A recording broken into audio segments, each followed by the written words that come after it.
سامعین سے گزارش کی جاتی ہے کہ ہمارے دونوں چینلز کے پلیٹ فارم سے جتنی بھی آڈیو بکس کی ریکارڈنگ کمپلیٹ ہو چکی ہے اسے خود بھی سنیں اور زیادہ سے زیادہ شیئر کرنے کی کوشش کریں، اور ہمارے سوشل میڈیا پلیٹ فارم کے لنکس ڈسکرپشن میں دیے گئے ہیں، ہمیں سبسکرائب اور فالو ضرور کریں تاکہ آپ کو ضروری اپڈیٹس ملتے رہیں، اور ہماری ٹیم کی فنانشیل سپورٹ کے لیے پیٹریون کے لنک ضرور چیک کریں۔ جزاک اللہ۔ بسم اللہ الرحمن الرحیم۔ صدیوں کا مسافر، وقت کی کہانی، صدیوں کے مسافر کی زبانی، ازل سے ابد تک زندہ رہنے والے ایک انوکھے دیداور کی داستان۔ مصنف M.A. راحت۔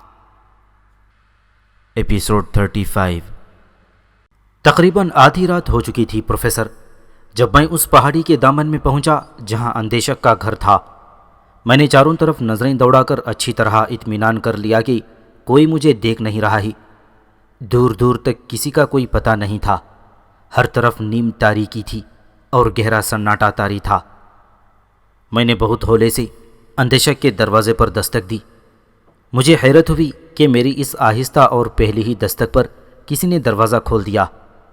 اندیشک ایک ہاتھ میں چراغ لیے میرے سامنے کھڑا تھا، اس کے پیچھے توگراج تھی۔ مجھے دیکھتے ہی دونوں کے چہرے کھل اٹھے۔ میں اندر آ گیا اور اندیشک نے دروازہ دوبارہ بند کر دیا۔ تم آ گئے شادل، اندیشک نے فرط مسرت سے بے قابو ہو کر مجھ سے لپٹتے ہوئے کہا۔ سچ پوچھو تو مجھے ذرہ برابر بھی اس کی امید نہیں تھی کہ تم واپس آ سکو گے۔ شرقنا کے ساتھ جانے والا کوئی بھی نوجوان زندہ واپس نہیں آیا۔ مجھے حیرت ہے کہ تم کس طرح بچ نکلے۔ میں تمہیں خوش آمدید کہتی ہوں شادل، توگراج نے مسکراتے ہوئے کہا۔ اس کی آنکھیں فرط مسرت سے چمک رہی تھیں اور معصوم چہرہ ماہتاب کی طرح دمک رہا تھا۔ میں اسے دیکھ کر مسحور ہو گیا، پھر میں نے خوش دلی کے ساتھ اس کا شکر ادا کیا۔ اس اثنا میں گاوت بھی آ گیا جو غار کے اندر چھپا ہوا تھا۔ جب اسے معلوم ہو گیا کہ آنے والا میں ہی ہوں تو وہ اپنی کمینگاہ سے نکل آیا اور دوڑ کر مجھ سے لپٹ گیا۔ اس کی آنکھوں میں خوشی کے آنسو تھے۔ تمہیں زندہ دیکھ کر میں یقین کے ساتھ کہتا ہوں کہ تم کوئی غیر معمولی انسان ہو، گاوت نے کہا۔ تمہاری واپسی کسی معجزے سے کم نہیں۔ میں جواب میں صرف مسکرا کر رہ گیا۔ تھوڑی دیر کے بعد توگراج سونے چلی گئی اور میں نے اندیشک اور گاوت کے ساتھ بیٹھ کر انہیں اپنی تفصیلی داستان سنانی شروع کر دی۔ وہ دونوں سخت حیرت زدہ ہوئے اور خوف زدہ بھی۔ میں ابھی شرقنا کی ہلاکت تک ہی پہنچا تھا کہ اندیشک بیچ میں بول پڑا۔ اب یہ بات سمجھ میں آئی کہ مرنے والے نوجوانوں کا دل کہاں غائب ہو جاتا تھا اور ان کی ہلاکت کا سبب کیا تھا۔ اندیشک نے کہا، وہ پاگل عورت سدا جوان رہنے کی خبت میں مبتلا تھی اور انسانوں کو مار مار کر کھائے جا رہی تھی۔ میں نے اس فتنے کو ہمیشہ کے لیے ختم کر دیا ہے، میں نے کہا۔ مگر اس کے نشے اور شراب کا تم پر اثر کیوں نہیں ہوا؟ اندیشک نے اچانک پوچھا۔ میرا جسم ہر قسم کے زہر کا عادی ہے، میں نے بات بناتے ہوئے کہا۔ مجھ پر کوئی نشہ اور شراب یا زہر اثر نہیں کرتا۔